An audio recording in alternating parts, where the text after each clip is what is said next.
हाँ चाय का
putting up notes from yesterday's class. Usually I'll do it immediately after the class. And I think gave an instruction that please run that program in Excel because we'll be doing quite a lot of programs in Excel. In fact, small numerical method calculations, all the things that we'll do, we can actually do it in Excel. Anyways, so I think this is visible. I just want one person to confirm it if they can see my screen. One more. Yes, sir. Yes, sir. Okay, great. So we begin a lecture today with the errors because that's where we ended it. So we'll start with it and we'll continue. So before we start with errors, let me just, pose this one question. Whenever we're doing some experimental work, that means, you're in some lab or any place and I ask you to, take reading. Let's say that you're calculating the time period of oscillation of a simple pendulum. That was an experiment that everybody did in physics, even in school. So you generally take 10 observations or 20 observations and you calculate the mean at that time and you say this is it. And then you also know that there will be errors that you will evaluate. There'll be errors that will come in because of several reasons. One, if I ask you what are the reasons of error, then you'll say that human errors are there. We may not be very attentive. The devices, the instruments that we're using to note down the values, those instruments may not be accurate. You could say that pressure, temperature, humidity, all these conditions are not optimal. So there are difference in readings that we take and there are errors. So you can say a lot of things because of which there will be error and you'll be all right. These are reasons why there will be errors when we do something experimental. But whether it's a laptop or a desktop, all of them are fairly stable to the temperature, humidity, pressure that is around in the room where they are, unless or until it's like 100 degrees Celsius, where everything will melt. If that's not the case, then your computer doesn't really have these issues, but still there are errors when you do calculations using computers. So the question is, why there are errors? Why there are errors when computation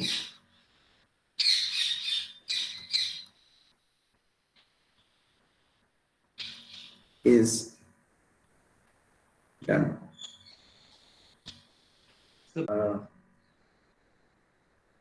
Okay, so this is the question, and we'll try to see why there are these errors. So, one reason, who said this thing? What's your name?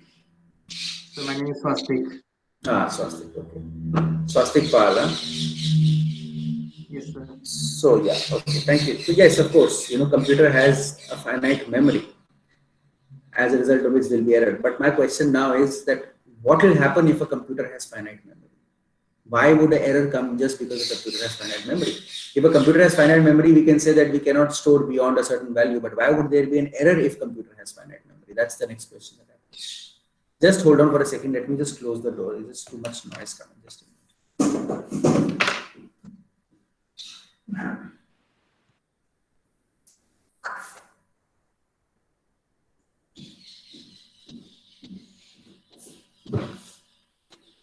Yes. So it's an open question. Anybody can answer. The question is, one thing that has been said is that computer has a finite memory because of which there will be errors. But my question is, what will happen if a computer has finite memory? How will errors come in if a computer has finite memory? Anybody can just say whatever they think is right. If the memory is finite, only a Yeah. limited number of places after the decimal can be stored. Yes, very good. The That is other values will be lost. yes. So that is actually the reason why. I guess if there was anybody else who wanted to say the same thing, then yes, that's the reason. Who are you? Swastik. Acha, Swastik. Okay, great. So that's something which we call as, precision error or something like that. Okay. So yeah. So memory does not only mean how much of data we can store. When we think of memory, then in a computer, where is data stored? In computer, data is stored in what we call as registers, right? I think you must be knowing this because you just studied digital logic design in a very short period of time, but you did study it. So memory in a computer is basically a bit stored in registers, and those bits are stored in flip-flops basically. So when you have a register, of course, you cannot have a register of infinite length. A register will always have a finite length, and there'll be some number of bits in every register, and you can store only values up to those bits. So if you have an 8-bit register, you cannot store something that has 9 bits. If you have a 32-bit register, you cannot store something which is 64 bits. Like if you remember, when you are installing any Windows software and data that is being generated or whatever is to be stored, it requires 62 bits. So it may not run on 32-bit, but it could just happen that something which is 32-bit may run on 64-bit because you have that much space. Of course, it gets wasted, but the fact is that it's there and you can use it. Right. So yes, the computer will give you an error because it has what we call as a finite precision. It can only store values up to a certain point beyond which it cannot store. So the best way to kind of minimize this error is that you should have registers that can store very large number of bits. So that way you can minimize this error, but certainly you cannot eliminate this error. Right. Thank you. So that is one of the reasons. There is another thing that that happens, and I would not say that it's computer's fault. I would also not say that it's the fault of humans, but it's just that ultimately whatever a computer does, whatever we make it do, it always leads to approximate solutions, and we have seen something like this before. It's something to do with what we call as truncation, right?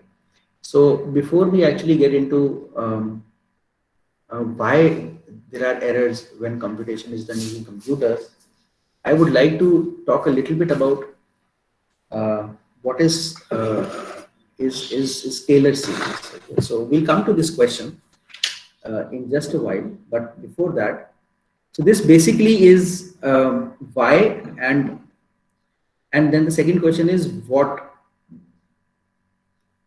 errors may happen. So in today's class, this is the discussion that we are going to do. Okay, so but before we do this discussion, we have to talk a little bit about Taylor series. Have you heard of this series? Yes, sir. Yes, sir. It's a very popular series, and it will, which is okay. So that means you have a function given fx about a. A is also a point, right? So it says that this is double dash a x minus a whole square over 2 factorial plus f triple dash a x minus a whole cube over 3 factorial plus up to infinity, right? So this is the Taylor series. Now you can see that ideally a Taylor series has infinite number of terms, but then we cannot use infinite terms for solving anything, right? If suppose I say use this Taylor series to find the expansion for e to the power x, how can you write this as power series?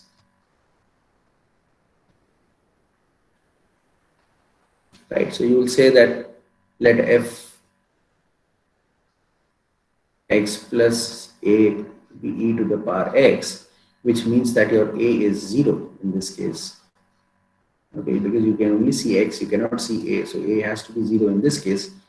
So f of a is basically e to the power 0, which is 1. Then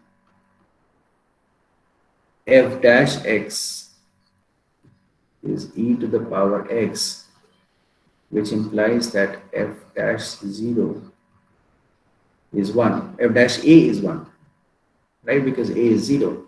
Then f double dash x is also e to the power x, which implies that f double dash a is also equal to 1. F triple dash x is also e to the power x, which implies that f triple dash a is also equal to 1. So if I substitute all these values here in this series, because I've just written 4 terms, so this series e to the power x will be written as 1 plus f dash a is 1, x minus a is 0, so this is nothing but x. And this term becomes x square over 2 factorial plus x cube over 3 factorial, and if you see, it will become x4 over 4 factorial, and it will go, and this is the 5th term, so the nth term is going to be xn plus 1 over n plus 1 factorial, and this will continue until go to infinity. So this is the power series for it. And now if I say evaluate e to the power x, and I tell you that you do it by hand. So if you are doing it by hand, how many values can you actually take? How many of these terms will you be able to take? Maybe 10, maybe 20. If you have a lot of time to kill, maybe you put in 50 terms in it. But then, I mean, beyond that, it's just stupidity to do it, right? Even on a computer, you can ask a computer to calculate 1,000 terms. You can ask a computer to calculate 1 million terms. But then again, it's stupid because it's just taking unnecessary time and so on and so forth. So what actually you do is that if this series is given to you and I tell you that you evaluate the power 1, so you obviously will not take just 2 terms, you obviously will not take just 3 terms, maybe you will take 4 terms, maybe you will take 5 terms, but then at some point of time you will stop, you'll say, okay, I'll just take these many terms and I'll be happy with whatever answer I get. So basically what will happen is that I can say that e to the power 1 will be approximately equal to 1 plus 1 plus 1 upon 2 factorial plus 1 upon 3 factorial plus 1 upon 4 factorial plus 1 upon 5 factorial, and I'll just stop here. Of course, I've not kept it equal to because it's approximately equal to this. So whatever value of this I get, what is e to the power 1? If you calculate it using a calculator, if you have one right now with you, what is e to the power 1? Can you tell me? 2.7. No, don't stop at 1 decimal. You're an engineering student now. You should give at least 3 decimals. 2.7182. So 2.7182. 2.718282 ऐसे करके कुछ होगा, right? 8183. 182. 28. 8 क्या है ये? 8 के बाद इसके बाद यहाँ पे 81. 81. Okay, and then maybe 83 or 83. something. And if you can actually calculate it to a larger number. Now, let's say that this is the true value. Let's say that this is the true value. Then can you tell me what this would be on the, so this is the right hand side, this is the left hand side, right? Please tell me what is the value on the right hand side, this value here, this value here. What is this value? Calculate and tell me.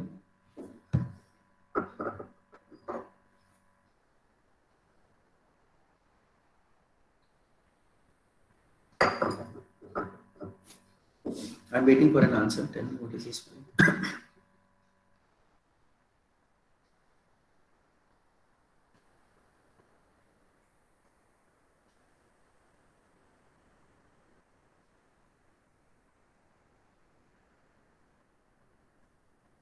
Please tell me what is this value.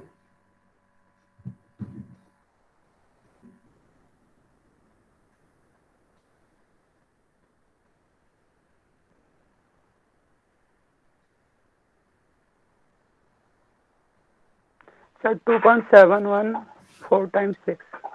2.71124, right? Now, let me just say that 1, 2, 3, 4, 5, 6. I've taken 6 decimal places. So let me just say 1, 2, 3, 4, 5. So now why is this error coming? So left hand side is obviously not equal to right hand side. Why is this error coming? This error is coming because I am truncating this series up to 6 terms, only 6 terms. If I take 7, 8, 9, 10th term, then I'm sure that it will not be this, it will be much more closer. Just a second. Hello? Hello? So, so this discussion should tell you the first reason why there are errors. So number one is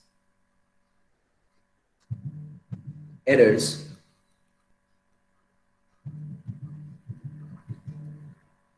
in computations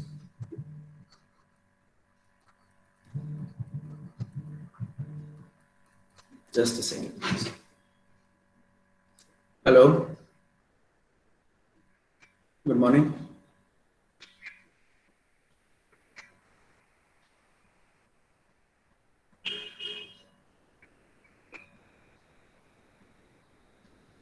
हाँ तो मुझे मुझे ना 10 साढ़े 10 बजे call करिएगा, आप मेरा ना क्लास चल रहा है अभी 9 से 10. So error in computations happen because of truncation. Because of truncation.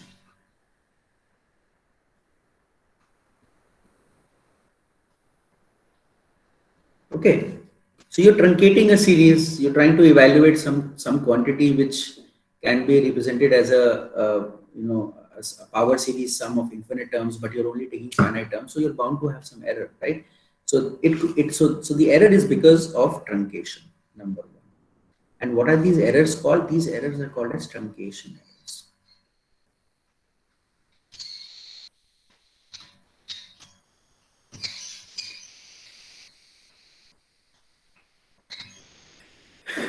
They will always creep in because you will not take more than some number of terms, and depending upon how many terms you take, you will either be close to the true value or you'll not be close to the true value. All right. So this is what truncation error will be all about. Number one. Number two is, as Swastik had mentioned, is error due to finite precision. Error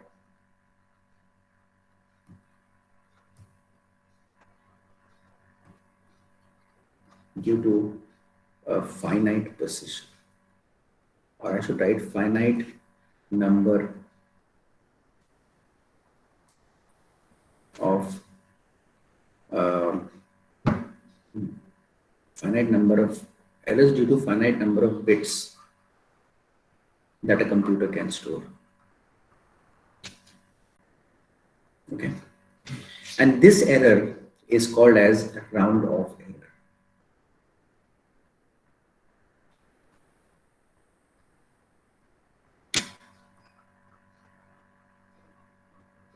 Okay.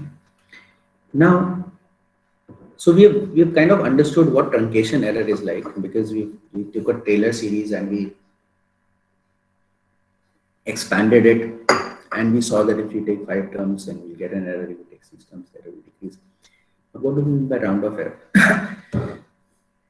I'm sure that you're sitting with your calculators, right? Are you sitting with your calculators? Some of you must be. Yes. Think of the 10. How many? Just type anything, 1, 2, 3, 4, 5, 6, 7, 20, 20, whatever you type, just type how many numbers are you able to see on your screen? Anyone? 9. 9. Okay, great. Now you've taken a number which is 9-digit long. You multiply it with another number which is 9-digit long. Karo?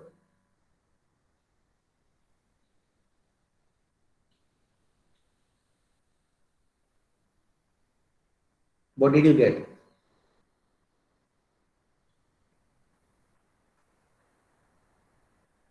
जरा time क्यों लग रहा है? Suppose you take number 1, 2, 3, 4, 5, 6, 7, 8, 9 and you multiply it with 1, 2, 3, 4, 5, 6, 7, 8, 9. What do you get as an answer on your screen, on a calculator? What do you get?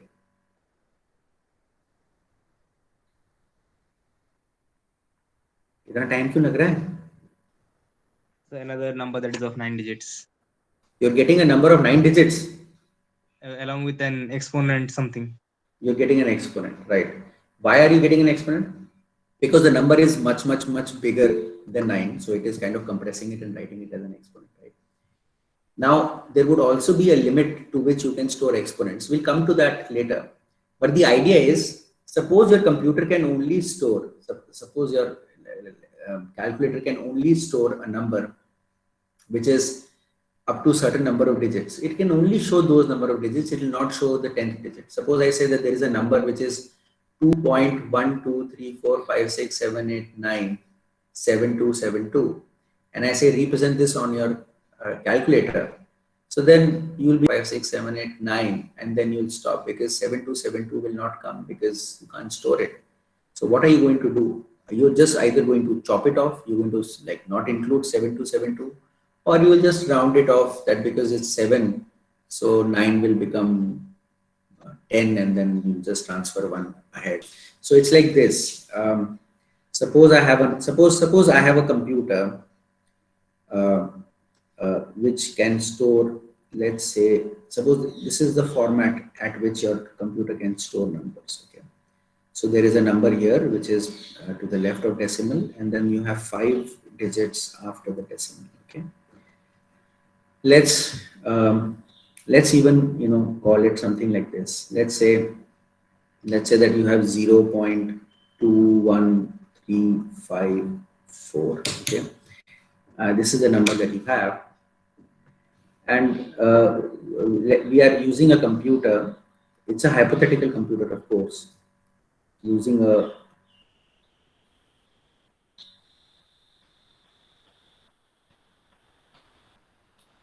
hypothetical computer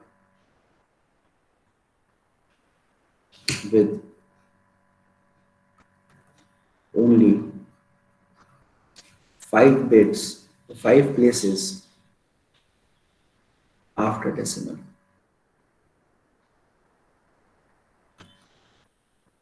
Okay, we're just using a hypothetical computer. So, so if I say store this number in a computer, can you store this number in this computer, in this hypothetical computer? You cannot store this number in this hypothetical. Just a second. There is somebody who's joined. Where is this coming? I don't know. Just a second. I don't want to know about Canada feud. Okay, it's opening up also. Sorry. Yeah. So if I ask you, store this in your computer, in this hypothetical computer, can you store it? No. Cannot be stored.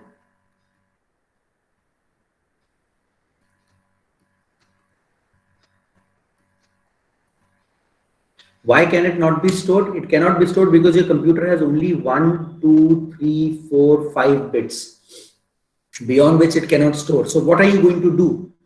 You are going to either